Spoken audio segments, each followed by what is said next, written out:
ज्यादा नहीं मेरे आकाशवाणी दूरदर्शन के गुरुदेव है जिनके सानिध्य में मैंने बहुत खुशी है।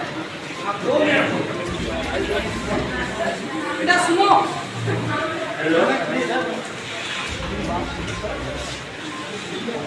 आज एक विश्वास रखती है ख्वाब कोई झूठा हो। आज और भीमराव अम्बेडकर का ठोस मंतव्य था कि तुम अपने बच्चों को पढ़ाओ लिखाओ, तुम्हारे बच्चे भी चांद सितारे की तरह चमकते हुए होंगे। ये महिला इस बात का प्रतीक है कि महिलाओं के द्वारा सम्मान दिया जा रहा है।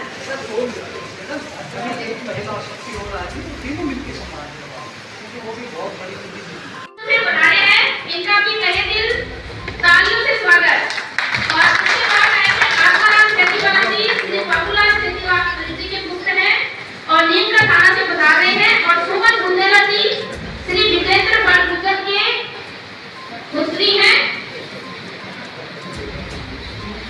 सुमन बुंदेला जी जोरदार तालियां श्री विजेंद्र बड़गुजर जो हमारे कार्यक्रम में मुख्य अतिथि हैं, उनकी धर्मपत्नी भिवानी से बता रहे हैं। जोरदार तालियों के साथ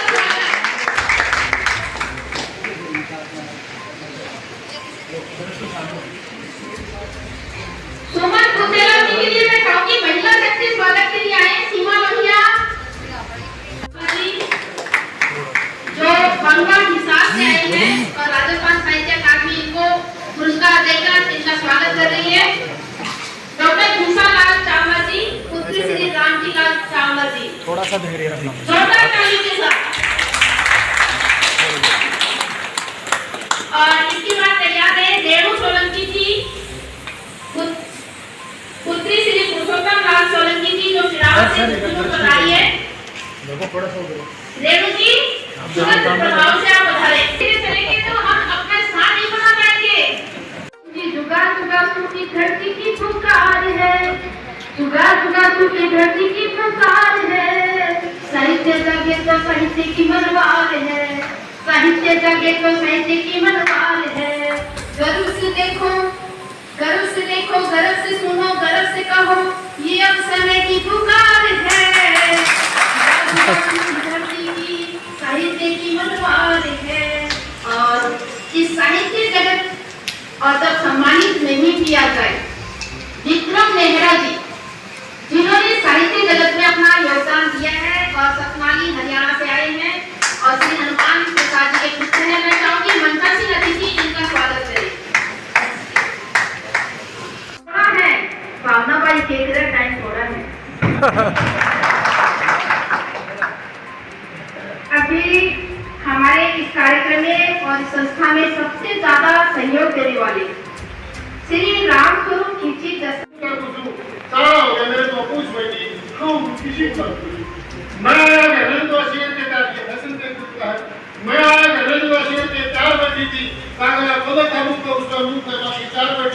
बात तुम सोचे कि मैं इस उम्र में जा मेरे बसार को तो झगड़ा से अब मैं उनको सोचूं शिक्षण में हमारा देश सोचते समय में कहते तू मेरी कलाओं के मैं तेरा आजू बता दे हां वो किसी का बताऊं तो ये बताऊं इस मां का उत्तर पढ़ना सुनाऊं साक्षी कह तो घर नहीं कई व्यक्ति नहीं रहा होने के हाथ नहीं के पैर नहीं और कई देर में एक उपाय समझा हमारे चाचा के पड़ोसी में मुझे यहाँ मैं किसी का नो सुन दिया बात पड़ी कोंडा सुनता मेरा और मेरी जिंदगी की सामने का काके की कोई में बिठा मेरा और वो भैंसी ढूंढी गई मेरे काके घर में उसने सोचा सच्ची कुछ ये भट्टू देव मैं हम भट्टू देव में किसी की लाभ नहीं मेरा कहती है खलारा और कर्जो करने साथ में करके वो भट्टू का बाबू मुझे चाहिए आओ मैं किसी की लाभ नहीं और चक्कर काट के आज उन्होंने बताओ मुझे हम किसी की लाभ नहीं मैंने सोचा हिम्मत का राम होती कैसे विस्तार करके करनी चाहती स्वर्ण वर्गे बाल तेरे तुम तेरा पुलासा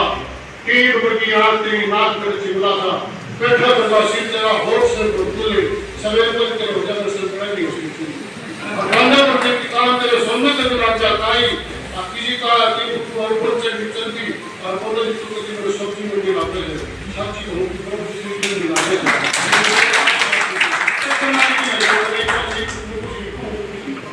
धन्यवाद।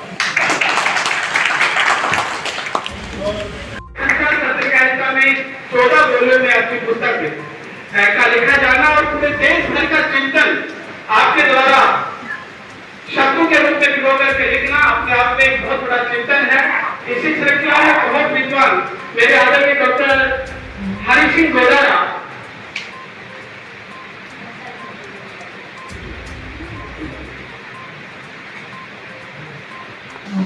जिन्होंने भी डॉक्टर हरि सिंह गोदारा जी जिनके सामाजिक सरोकारों पर एक बहुत अच्छी किताब भी प्रकाशित हुई जिसमें हम सबने लिखा कि समाज में जो दिख रहा है वो समाज के सामने जाना चाहिए। आप सबकी पावन उपस्थिति और क्योंकि ये सत्र बहुत लंबा चला मोटी व्यवस्था मौजूद है, आप सबके प्रश्न काल भी चलेगा। मैं अपनी वाणी को यही विराम देता हूँ। शुक्रिया। और बोलते हुए वक्ता जो हमारे बीच में पधार चुके हैं, मैं चाहूंगी कि महेंद्र गढ़सीवाल जी माला पहनाकर उनकी सीट पर उनका स्वागत करें और दुपट्टा पहनाकर भी उनका स्वागत करें, क्योंकि स्वागत का उद्बोधन हमेशा बना रहना चाहिए। भीमराव अंबेडकर वो नेता है जिन्हें आज भी न्याय नहीं मिला। मैं सबसे ज्यादा भीमराव अंबेडकर ही पढ़ाती हूँ अपने बच्चों को, और मैं उनको बताती हूँ कि भीमराव अंबेडकर उस समय उगने वाला सूरज था जिनके पास कोई आरक्षण भी नहीं था। वह व्यक्ति था जो विदेश जाके पढ़ा, वह व्यक्ति था जो समाजवादियों के पीछे लड़ा। लेकिन एक बात कही थी कि आजकल जो कोई सगाई करने के लिए आते हैं तो एक डॉक्टर होता है, एक इंजीनियर होता है, एक साहित्यकार होता है। तो साहित्यकार का नाम लेते ही ये कहते हैं कि ये काम क्या करता है। तो मैं आपको एक बात बताऊं कि भगवान कृष्ण माता राधिका के पास एक बार गए और दरवाजा खटखटाया तो अंदर से राधिका माता बोली कि कौन तुम? तो बाहर से आवाज आई कि हम घनश्याम। तो राधिका माता ने कहा कि बच्चों किस जाए सर, ये भगवती अलंकार है तो वक्ता के कथन का जानबूझ कर दूसरा करे। ये एक साहित्यकार बता सकता है, न कि वो कोई डॉक्टर बता सकता है, न इंजीनियर बता सकता है। हमारे दलित समाज में साहित्य का योगदान ये अपना सब्जेक्ट है। तो दलित समाज में साहित्य का योगदान बहुत बड़ा रहा है। बहुत बड़े साहित्यकार हुए हैं, उन्होंने दलित समाज ही नहीं अन्य समाजों को भी आगे बढ़ने के लिए प्रेरित किया। लेकिन मैं जहाँ तक सोचता हूँ कि हमारे जो साहित्यकार हुए हैं वो दलित समाज के जो साहित्यकार हुए हैं या तो उनको आगे बढ़ने नहीं दिया या उनको दबा दिया। तो जो भी साहित्यकार हुए हैं वो हमारी आवाज तक पहुंच ही नहीं पाए। आपको बात बताऊं, जलियांवाला बाग हत्याकांड है, उसमें बड़ी बड़ी बातें सुनते हैं कि जनरल डायर था, ये था, वो था। आपको जानकर आश्चर्य होगा कि उसमें 200 आदमी मरे थे, उसमें 185 दलित समाज के थे और उनका नेतृत्व करने वाले पुतराम टोडा और नथुराम गोपी दलित समाज के थे। लेकिन आज तक ये बात तो हमने कहीं पढ़ी नहीं है। हमने तो यही पढ़ा है जनरल डायर थे, हजारों गोलियां की, कुएं में कूद गए, ये हुआ वो हुआ। कहने का मतलब हमारी तो जो भावनाएं हैं वो उजागर ही नहीं हुई। आज भी मैं आपको गर्व के साथ कह सकता हूँ कि आज जो ये हिंदू धर्म जीवित है वो हम दलित समाज की वजह से जीवित है। सबसे ज्यादा यात्रा पे जाने वाले आपको दलित समाज के लोग भी देखे, सबसे ज्यादा भैरव जी के, दुर्गावा माता के, जीवन माता के, वैष्णो देवी माता के जाने वाले दलित। पैसे नहीं है उधार लेके जाएंगे, बच्चा 10वीं में 3 साल फेल हो गया, कोई दिक्कत नहीं है, लेकिन यात्रा पे जाएंगे धर्म के तहत। तो ये हिंदू धर्म जो जीवित है वो दलित समाज की वजह से। मेरी पीड़ा एक और है कि आगे हम जैसे बाबा साहब का जिक्र कर रहे हैं, बाबा साहब ने हमें कहा है, हमें संकेत करने की बहुत कोशिश की है, लेकिन हम तो संकेत नहीं किया। आज जो अपना जो अम्बेडकर भवन है या अम्बेडकर समिति है, हमने बांट दिया है। ये बालाजी महाराज जाटों का है, ये भगवान राम ब्राह्मणों का है और ये बाबा साहब दलित समाज का है।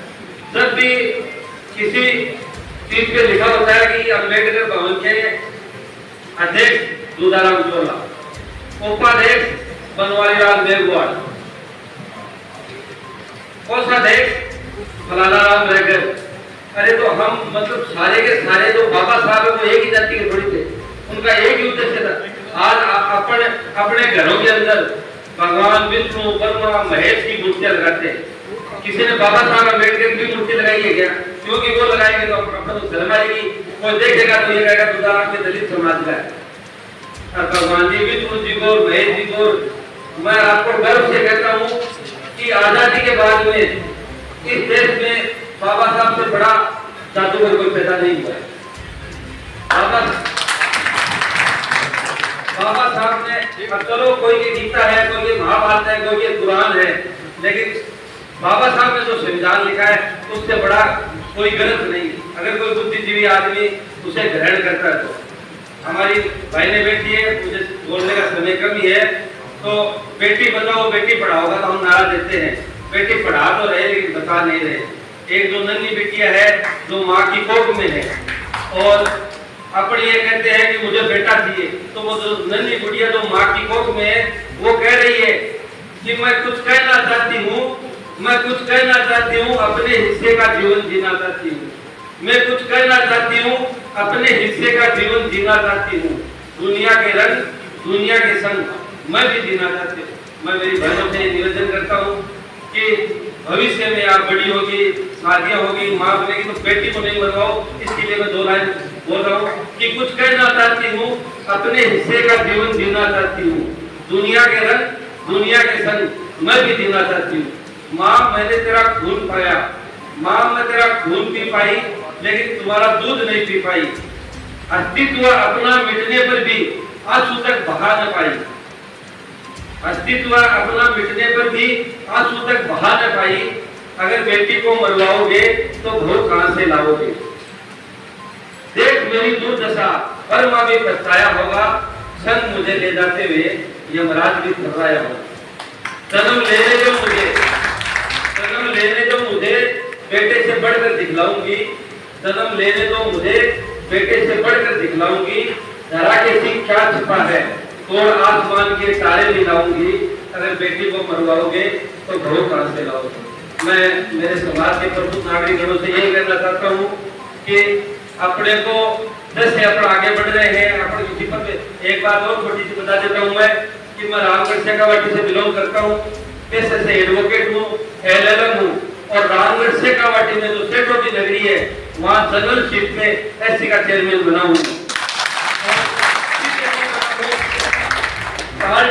बना हूँ और शायद राजस्थान में ये पहला रामगढ़ शेखावाटी है जहाँ एससी सीट पे एक LLM एक खटीक समाज का छात्र वहाँ का चेयरमैन है। एक लाख में बात और बता देता हूँ मैं कि हमें यहाँ से यही सबक लेके जाना है। एक क्रांतिकारी कवि था दुष्यंत, उनका एक नारा था, हो गई पीर पर्वत सी अब पिघलनी चाहिए, हो गई पीर पर्वत सी अब पिघलनी चाहिए, इस हिमालय से कोई गंगा तो निकलनी चाहिए।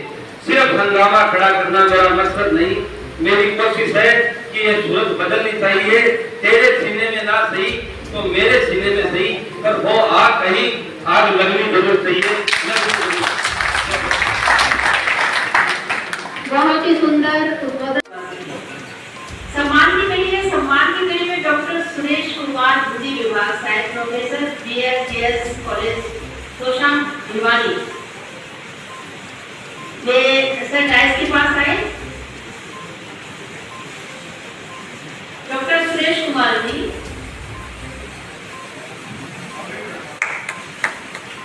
इसी के साथ सुरेश सैनी जी, सुरेश सैनी जी जो मीडिया कोऑर्डिनेटर हैं, प्रमुख सामाजिक कार्यकर्ता हैं, हरियाणा से आए हैं। सुरेश सैनी जी आप भी पधारे।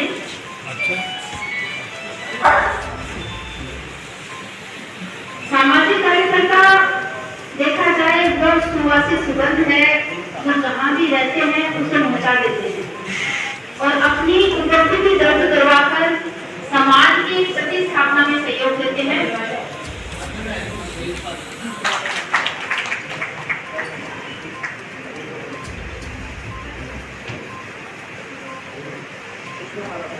ये दुपट्टे वास्तव में बहुत सुंदर गरिमामय है, साड़ी की मंत्रस्थ जो अतिथि है सभी को दुपट्टे पहनाकर एक बार स्वागत। क्योंकि स्वागत की बड़ी रणनीति होनी चाहिए और हम झुंझुनू के साहब, हम झुंझुनू के स्वागत में वो कसर नहीं रखना चाहते। मैं मंत्री राम जी खन्ना, श्री विश्वनाथ जी रावत और श्री गौरवनाथ जी चावला और महिलाओं के स्वागत के लिए प्रिया नावरिया, रेणु सोलंकी और इस तरह आगे आने के लिए और भी सहायता की जरूरत है और उनको सम्मानजनक माहौल चाहिए।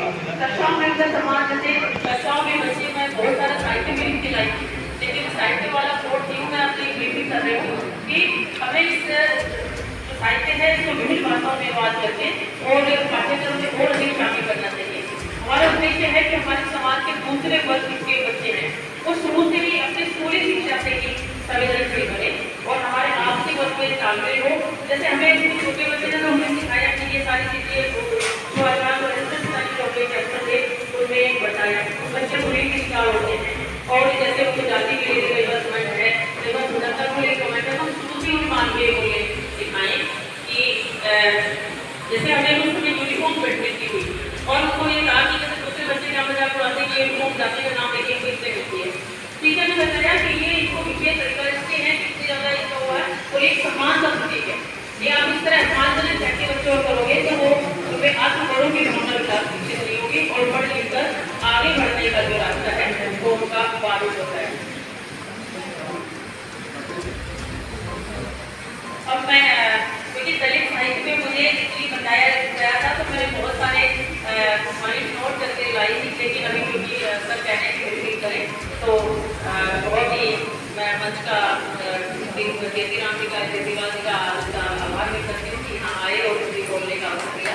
और हम शिक्षण संस्थाओं में जो साहित्य जो लागू होगा उसमें निःसंदेह अपने सभी वर्गों के लोगों को साथ लेके चलेंगे और उनको शिक्षित कर देंगे। क्योंकि डॉक्टर भीमराव अम्बेडकर ने कहा था कि दलित का शिक्षण एक राष्ट्रीय शिक्षण है, किसी भी समाज का विकास तब होगा जब दलित का विकास होगा और उसने इस शिक्षण में जो सभी लोग एक परिवार की तरह हैं, इसीलिए साथ धन्यवाद। और आपने एक वक्तव्य में कहा कि भीमराव अम्बेडकर ने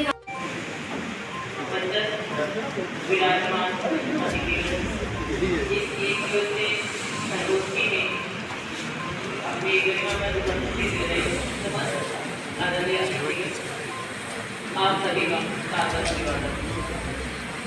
आज की संगोष्ठी का विषय है दलित समाज में साहित्य का योगदान। यह विषय न केवल ऐतिहासिक महत्व का है बल्कि वर्तमान सामाजिक संदर्भों में भी इसका बहुत प्रासंगिक है। साहित्य ने सदियों से समाज के विभिन्न वर्गों के जीवन में गहराई से बहुत महत्वपूर्ण परिवर्तन लाने के लिए कार्य किया है और दलित समाज में दलित शब्द की ऐतिहासिक ग्रंथों में भी बात करना चाहिए। दलित शब्द का अर्थ है दबा हुआ अर्थात इस शब्द का प्रयोग समाज की उस वर्ग के लिए किया जाता है जो सदियों से सामाजिक, आर्थिक और धार्मिक शोषण का और इस शोषण और उत्पीड़न को आवाज देने में साहित्य ने महत्वपूर्ण भूमिका निभाई। साहित्य समाज का दर्पण होता है, ये न केवल सच्चाई को प्रतिबिंबित करता है बल्कि समाज में बदलाव लाने में बहुत महत्वपूर्ण है। और जब बात हो रही है तो दलित साहित्य का योगदान भी, तो आइए हम देखें कि दलित साहित्य ने जो शोषण और उत्पीड़न के खिलाफ किस प्रकार संघर्ष में साथ किया, किस प्रकार समाज को जागरूक किया, इसकी हम बात करना चाहिए। दलित साहित्य की कुछ विशेषताएं हैं जो कि दूसरे साहित्यिक संदर्भों से अलग है। जैसे ये साहित्य अनुभव है, ये वास्तविक जीवन पे आधारित है। जो दलित समाज की पीड़ा, जो शोषण, जो अवशोषण हुआ उसको वास्तविक रूप से दिखाया गया है। इस दलित समाज की रचनाओं में उनका पीड़ा किस तरह से वर्णन किया है कि ये वास्तविक